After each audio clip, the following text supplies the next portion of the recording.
critiquer la PMA pour toutes en privilégiant et en valorisant la PMA pour les femmes dans un couple hétérosexuel, c'est vraiment scier la branche sur laquelle on était assis. Si la PMA est autorisée pour les femmes seules ou homosexuelles, c'est parce que la PMA existe pour les autres.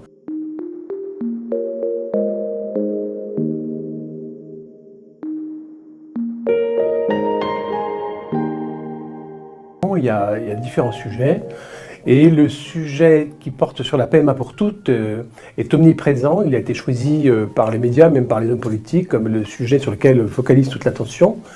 Mais en réalité, c'est la partie émergée de l'iceberg. On est dans le domaine des conséquences inéluctables, et en fait, ça occulte tout le reste.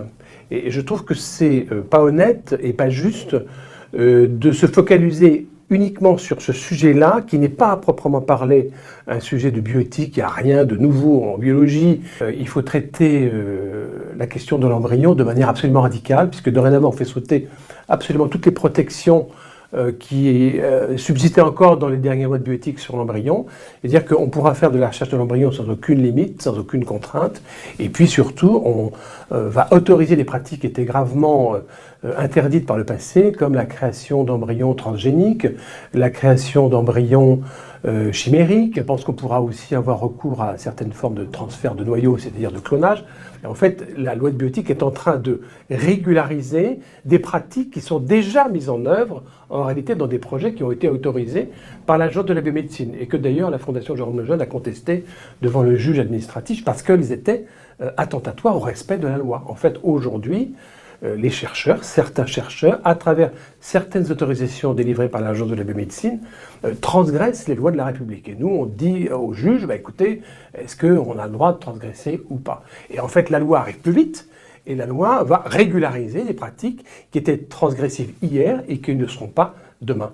Et ce que je regrette dans l'attitude de ceux qui, loyalement, essayent de discuter sur la loi de bioéthique, sur le fond, etc., c'est qu'en fait, à mon avis, ils commettent deux erreurs. D'une part, ils considèrent ce qui se passe dans la loi de bioéthique comme des dérives.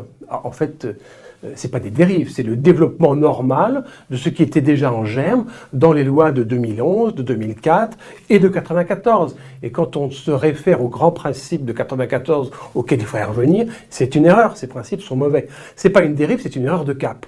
Alors on peut très bien corriger la dérive et le cap restait mauvais. Et la deuxième erreur, à mon avis, qu'ils commettent, c'est qu'ils se situent dans le système dont ils critiquent une des parties, un des volets.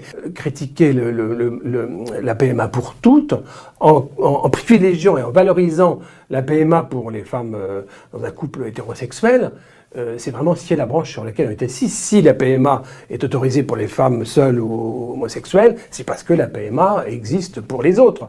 Bon, et s'inquiéter du sort des gamètes ou de la pénurie des gamètes qui va être occasionnée par la PMA pour toutes, c'est absolument incompréhensible en fait. Et de fait, tous les arguments qui sont développés par les soi-disant opposants à la loi de bioéthique, en fait, ils tombent les uns après les autres. Quand ces opposants disent c'est une PMA qui est sociétale et ne devrait pas être remboursée par l'assurance maladie par rapport à la loi, à la PMA médicale qui est la PMA pour les hétérosexuels, en fait la ministre répond du tac au tac, mais la PMA n'a jamais été médicale. La PMA c'est du sociétal, comme l'avortement c'est du sociétal. Et tout ça c'est remboursé par la sécurité sociale. Donc en fait ces arguments-là tombent. Et donc c'est dommage.